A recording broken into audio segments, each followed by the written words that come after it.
Hello दोस्तों, welcome to study ज्ञान। आज हमारा टॉपिक है संघवाद, जिसका अर्थ है सत्ता की शक्ति का विभाजन या बंटवारा। वीडियो में इसके बारे में डिटेल से पढ़ेंगे, तो वीडियो को शुरू करते हैं। पहले हम पढ़ेंगे कि संघवाद क्या है। जैसा कि हमें पता है कि संघवाद, जिसे हम इंग्लिश में फेडरलिज्म कहते हैं, शब्द की उत्पत्ति लैटिन भाषा के शब्द फेडस से हुई है, जिसका अर्थ एक प्रकार का समझौता है।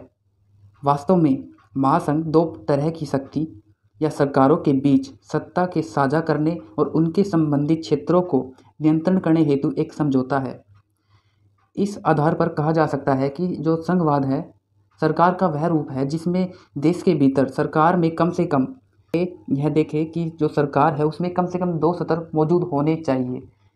अब पहला स्तर है वो है केंद्र और दूसरा है स्थानीय या राज्य। भारत की स्थिति के बारे में बात करें, जो भारत में है संघवाद, उसमें तीन तरह की सत्र है। पहला है स्थानीय, दूसरा राज्य और तीसरा है केंद्र। और जो इनके मध्य है अधिकारों के वितरण के रूप में परिभाषित किया गया है, और इनके बीच में जो शक्ति का संतुलन किया गया है वो पूर्णतः भली प्रकार से किया गया है, जिससे कोई भी राज्य केंद्र से अधिक शक्तिशाली नहीं हो सकते। और जो स्थानीय क्षेत्र है या पंचायती है, जो भी क्षेत्र जो सबसे नीचे है, आधार है, वो राज्य से अधिक शक्तिशाली नहीं हो सकते। अब बात करें कि संघवाद कितने प्रकार के हैं। के दो पार्ट हैं, पहला है शाकाहारी और दूसरा है प्रतिस्पर्ध। पहले हम पढ़ेंगे कि शाकाहारी क्या है, संघवाद क्या है। शाकाहारी संघवाद में केंद्र और राज्य एक दूसरे के साथ क्षैतिज संबंध स्थापित करते हैं और एक दूसरे के सहयोग के कार्य करते हैं और एक दूसरे की जो समस्या है उसको हल करने का प्रयास करते हैं। जो शाकाहारी संघवाद है उसमें यह अवधारणा है, स्पष्ट है कि केंद्र और राज्य इनमें से कोई भी श्रेष्ठ नहीं होगा, यानी दोनों के दोनों एक दूसरे के समानांतर चलते रहेंगे। ना किसी की शक्ति अधिक है और ना किसी की शक्ति कम है। कुछ जानकारों का मानना है कि यह राष्ट्र नीति और इसके निर्माण में जो भागीदारी सुनिश्चित करते हैं वह इसके उपकरण महत्वपूर्ण है, इसके कि यह भली प्रकार से राष्ट्र निर्माण में सहयोग कर सकता है। संघ और राज्य संवैधानिक रूप से संविधान की जो 7वीं अनुसूची है उसमें लिखे हुए मामले में एक दूसरे के साथ सहयोग करने के लिए बाध्य है। यह एक दूसरे से परिपूर्ण नहीं हो सकते, अलग अलग विकास परियोजना नहीं कर सकते, अर्थव्यवस्था नहीं चला सकते। विकास भी एक साथ करेंगे और जो अपने नागरिक है उनको भी साथ लेकर आगे चलेंगे। हमने बात करा संघवाद के बारे में। अब है दूसरा पार्ट जो कि है प्रतिस्पर्ध, यानी एक दूसरे के साथ मुकाबला करना। एक जो प्रतिस्पर्ध संघवाद है उसमें केंद्र सरकार और राज्य सरकार के मध्य जो संबंध है वो लामबंद रहते हैं, यानी एक दूसरे से खींचे रहते हैं। जबकि राज्य सरकार के मध्य जो संबंध है वो क्षैतिज रहते हैं, यानी सरकार है जो राज्य की, उसके पास जो शक्ति है वो केंद्र के शक्ति से कम है। गौरतलब है कि जो प्रतिस्पर्ध जो संघवाद है उसकी अवधारणा को देश में 1990 के दशक के आर्थिक सुधार के बाद महत्व प्राप्त हुआ था। जो प्रतिस्पर्ध संघवाद है उसमें राज्य को आपस में केंद्र के साथ लाभ के उद्देश्य से जो प्रतिस्पर्ध करना होता है, यानी जो मुकाबला एक टाइप का होड़ लगी रहती है कि केंद्र आगे जा रहा है तो राज्य उससे आगे जाएगा, या फिर राज्य दूसरे राज्य को देखकर उससे आगे निकलने की कोशिश करेगा। एक तरह का मुकाबला क्रिएट करने की कोशिश की जाती है। और जो प्रतिस्पर्ध संघवाद है उसका लास्ट पॉइंट है, उसमें बताया गया है कि सभी जो राज्य है धन और निवेश को आकर्षित करने के लिए एक दूसरे के साथ जो यह प्रतिस्पर्धी है करते हैं, ताकि विकास संबंधित जो गतिविधियां है उसको बढ़ावा दिया जा सके। यानी राज्य सोचेगा कि हम अपनी अर्थव्यवस्था को कैसे सुदृढ़ बना सकते हैं कि दूसरे राज्य से हम आगे निकल जाएं। एक प्रकार की जो यह प्रतिस्पर्ध है, जो ये संघवाद है, तो उसके ऊपर विपरीत प्रभाव पड़ेगा, यानी जो आपस में टकराव होगा राज्य का, और जब राज्य का टकराव होगा तो केंद्र को संभालना वो मुश्किल होगा। अब बात करें कि संवैधानिक प्रावधान है जो केंद्र और राज्य के संबंध, उसके बारे में। तो केंद्र और राज्य के बीच संबंधों का उल्लेख संविधान की अनुसूची 11 और 12 में किया गया है। प्रशासनिक तथा वित्तीय संबंधों की तहत किया गया है। अब इन दोनों के बारे में पढ़ेंगे कि विधायी संबंधी क्या है और शासनिक, इन दोनों के बारे में पढ़ेंगे। पहले है विधायी संबंध के बारे में पढ़े कि जो संघवाद है उसमें विधायी का क्या अर्थ है। इसके अर्थ के बारे में पढ़े तो केंद्र अथवा राज्य द्वारा किसी भी विषय पर कानून बनाने की शक्ति को विधायी शक्ति कहा जाता है। जब भी केंद्र या राज्य सरकार कानून बनाएंगे तो शक्ति को जो विधायी शक्ति कहा जाता है उसके अंतर्गत बनाया जाएगा या उसके समानांतर बनाया जाएगा। हम एक ऐसी प्रणाली का पालन करते हैं जिसमें विधायी शक्ति का वर्णन करने वाली दो प्रकार की सूचियों विषय सूची होती है, जिसमें क्रमशः संघ सूची, राज्य सूची के रूप में जाना जाता है। इसके अलावा एक अन्य सूची है जो समवर्ती सूची कहते हैं। जो संघ सूची है उसमें राष्ट्रीय हित के 100 विषय शामिल है और यह 3 सूचियों में सबसे बड़ी सूची है। गौरतलब है कि इस सूची से संबंधित विषय पर कानून बनाने का अधिकार केंद्र के पास होता है। इसमें रक्षा, रेलवे और जो पोस्ट होते हैं और इसी के साथ टेलीग्राम, आयकर, कस्टम ड्यूटी आदि इसी सूची में शामिल या फिर महत्वपूर्ण विषय होते हैं। अब अगले पॉइंट के बारे में बात करें तो राज्य सूची में राज्य के मध्य व्यापार, पुलिस, मत्स्य पालन, वन, स्थानीय सरकार, थिएटर, उद्योग आदि 61 विषय शामिल किए जाते हैं या होते हैं और राज्य के पास इन विषयों पर कानून बनाने की शक्ति भी होती है। अगले पॉइंट के बारे में बात करें कि जो समवर्ती सूची है उसमें स्टाम्प ड्यूटी हुई और ड्रग्स एवं जहर, बिजली, समाचार पत्र, आपराधिक कानून, श्रम कल्याण जैसे 52 जो विषय है उसे शामिल किया गया है। संसद तथा राज्य विधानसभा दोनों इस सूची में शामिल विषयों पर कानून बनाते हैं, परंतु किसी भी विषय पर जो संघ है वो राज्य के कानून के बीच टकराव की स्थिति में संघ के कानून को सर्वोपरि माना जाएगा। यानी कोई भी ऐसा कानून है जो इस लिस्ट में नहीं दिया गया और उसके जो इसमें दिया नहीं गया है वो किसके पास होगा, क्षेत्राधिकार किसके पास है कानून बनाने का, तो वो पूर्ण रूप से संघ के पास यानी केंद्र के पास है। अब अगली बारे में बात करें प्रशासनिक संबंधों के बारे में। जो संविधान के अनुच्छेद 256 से 263 तक केंद्र तथा राज्य के प्रशासनिक संबंधों की जो चर्चा है की गई है। प्रशासनिक जो संबंध है उसमें तात्पर्य केंद्र एवं राज्य की सरकारों के कार्यपालिका संबंधी तालमेल से होता है। सामान्य रूप से संघ तथा राज्य के बीच शक्तियों का विभाजन किया गया है, परंतु प्रशासनिक जो शक्ति है विभाजन में संघीय सरकार अधिक जो शक्तिशाली है और राष्ट्रीय हितों को ध्यान में रखते हुए राज्य सरकार के प्रशासनिक जो प्रशासन है उसमें संघ को पूर्ण रूप से नियंत्रण में किया गया है। केंद्र को यह अधिकार दिया गया है कि वह आवश्यकता अनुसार कभी भी राज्य को निर्देश दे सकता है। इसके अलावा संसद को यह अधिकार दिया गया है कि वह अंतर्राज्य जो नदी विवाद पर फैसला कर सकती है। भारत के जो संविधान में प्रशासनिक जो व्यवस्था के एक रूपता सुनिश्चित करने का भी प्रावधान किया गया है, जिसमें IAS और IPS जैसे अखिल भारतीय जो सेवा है उसका निर्माण किया गया है और राज्य के प्रमुख पद आवंटित करने का संबंध प्रावधान शामिल है। अखिल भारतीय सेवा के अधिकारियों की मौजूदगी से केंद्र सरकार को अपने अधिकारों का प्रयोग करने और उसके मध्य राज्य पर नियंत्रण करने का मार्ग मिल जाता है, क्योंकि केंद्र और अखिल भारतीय सेवाओं के जो सदस्य होते हैं पर अधिकार होता है। अब बात करें अखिल भारतीय जो सेवा है उसके अधिकारियों की बढ़ती तो केंद्र करता है, लेकिन जहां वे नियुक्त होते हैं वह राज्य होता है, जहां वह नियुक्त होकर उसके जो कार्य क्षेत्र है उस पर नियंत्रण रखता है। अब बात करें वित्तीय संबंध के बारे में तो भारतीय संविधान के अनुच्छेद 268 से लेकर 293 तक केंद्र और राज्य के मध्य वित्तीय संबंधों की जो व्याख्या है उसको किया गया है। साथ ही संघ और राज्य के मध्य वित्तीय जो संसाधन है उसका विभाजन किया गया है, जो कि भारत शासन अधिनियम 1935 पर आधारित है। वित्तीय आयोग के सुझाव पर केंद्र और राज्य के मध्य राजस्व का वितरण भी किया गया है, यानी जो राज्य है कर को इकट्ठा कर केंद्र के पास देगा और जो विकास परियोजना है वो केंद्र देश के लिए लागू करेगी।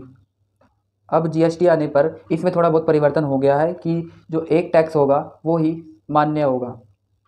जो संविधान द्वारा केंद्र और राज्य सरकारों को राजस्व का जो स्वतंत्रता स्रोत है उसको प्रदान किया गया है। संविधान के अनुसार संसद के पास संघ सूची में शामिल विषयों पर कर लगाने की शक्ति है। राज्य विधानसभा के पास राज्य सूची में शामिल विषयों पर कर लगाने की शक्ति है। संसद और राज्य विधायकों दोनों के पास ही समवर्ती सूची में वर्णित विषयों पर कर लगाने का अधिकार होता है। अब इसका लास्ट पॉइंट है कि जो संसद है उसके पास अविशिष्ट विषयों पर संबंधित मामलों पर भी कर लगाने का अधिकार है।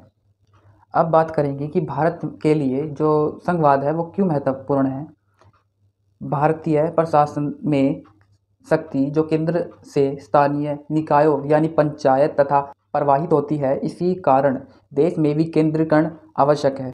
यानी केंद्र का विकेंद्रीकरण यानी सभी के पास अपने अधिकार या अपने अधिकार क्षेत्र उपलब्ध होंगे आवश्यक है, ताकि यह सुनिश्चित किया जा सके कि केंद्र सभी शक्तियों का अधिग्रहण ना करे। यही संघवाद की आवश्यकताओं को जन्म देता है। यह प्रणाली कार्य के बोझ तले दब गई है। प्रशासन की काफ़ी मदद करती है।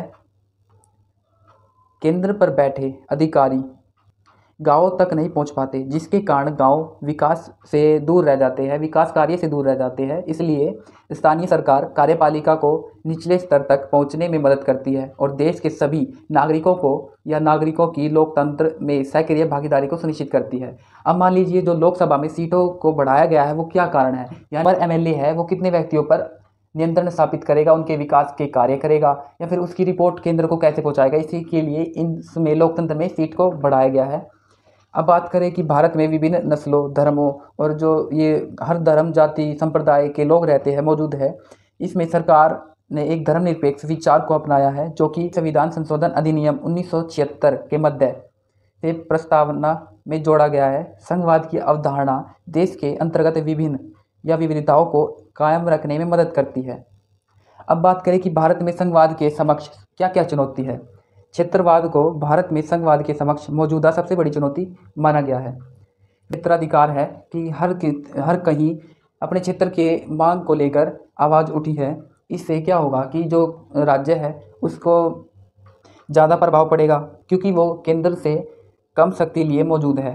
संघवाद में सबसे अधिक लोकतंत्र में ही कायम रहता है, क्योंकि यह केंद्र और राज्य के बीच शक्तियों के केंद्रीकरण में को कम करता है। अब बात करें संयुक्त राज्य अमेरिका और ऑस्ट्रेलिया के विपरीत भारत में शक्तियों का जो वितरण है वो संविधान की 7वीं अनुसूची में वर्णित है, 3री अनुसूची के तहत किया जाता है। शक्तियों के विभाजन का आधारभूत सिद्धांत यह माना जा सकता है कि जो विषय राष्ट्रीय हित के हैं और उन पर कानून बनाने का अधिकार केंद्र के पास है, और यह जो कानून है या विषय है जो क्षेत्रीय महत्व के हैं और उन पर कानून बनाने का अधिकार राज्य के पास है। इसके अलावा समवर्ती सूची में जो विषय शामिल है जिसमें केंद्र व राज्य दोनों ही भागीदारी की आवश्यकता होती है, परंतु विवाद की स्थिति में केंद्र को प्रमुख माना जाएगा। इसके बारे में भी है कि जिससे इसमें विवाद उत्पन्न हो। इस प्रकार शक्तियों के बंटवारे से कई अन्य प्रावधान भी है जिसमें केंद्र को विरायत दी गई है, जो कि राज्य के मध्य केंद्रीकरण का भय उत्पन्न करता है। एक सामान्य महाशक्ति में संविधान में संशोधन की जो भूमिका है या शक्ति है उसको इकाइयों के बीच साझा किया गया है या साझा के आधार पर विभाजित किया गया है। भारत में संविधान संशोधन की जो शक्ति है अनुच्छेद 368 और अन्य प्रावधान के तहत केंद्र के पास है, यानी जो भी केंद्र शक्ति का जो भी संशोधन करेगा उसका अधिकार पूर्ण रूप से केंद्र के पास है, ना कि राज्य के पास। अब कोई बड़ी परियोजना है तो उसमें राज्य की भागीदारी भी जरूरी है, और कोई ऐसी परियोजना है जिसमें केवल केंद्र है तो इसमें भी टकराव की स्थिति उत्पन्न होगी कि हमारी बिना इजाज़त के यह नियम पास कर दिया गया है। जैसे कि दिल्ली यूटी में जी को ज़्यादा शक्ति दे दी थी वहाँ के सीएम के मुकाबले।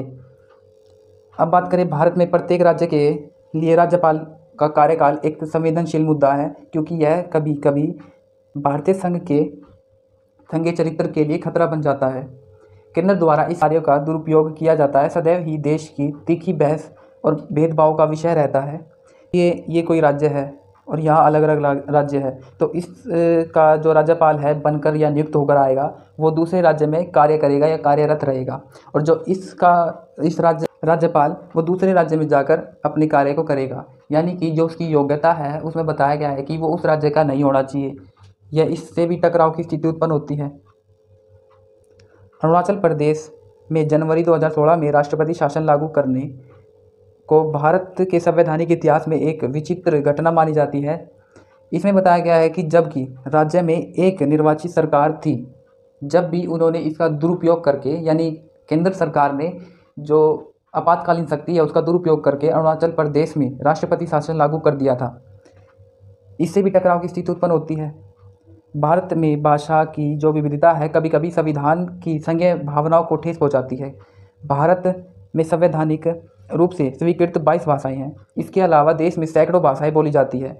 अगर अंदाज़ा लगाया जाए तो 1300 से ज़्यादा भाषा, जो कि 2011 की जनगणना के अनुसार है, 1300 से ज़्यादा भाषाएं बोली जाती थी।